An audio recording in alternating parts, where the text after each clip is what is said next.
Welcome to the Learning Pines YouTube. We hope this video helps.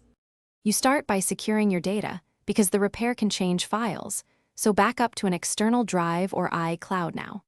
Once done, shut down and immediately hold Command-R to boot into Mac OS Recovery.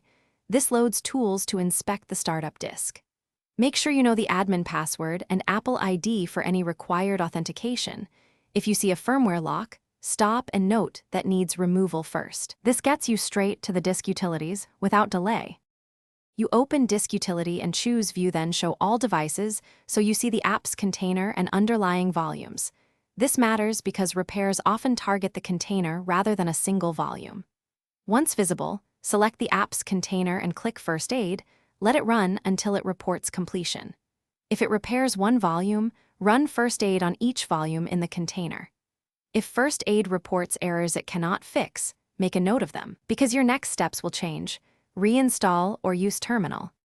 If Disk Utility cannot resolve the issue, choose Reinstall Mac OS from the Recovery menu. This preserves your data while replacing system files, which often clears startup faults. Once done, follow on-screen prompts to complete installation and reboot. For advanced users, use Terminal in Recovery to run diskutal commands like diskutal apps list and diskutal repair volume. These let you target specific containers. If reinstall fails, boot into safe mode or restore.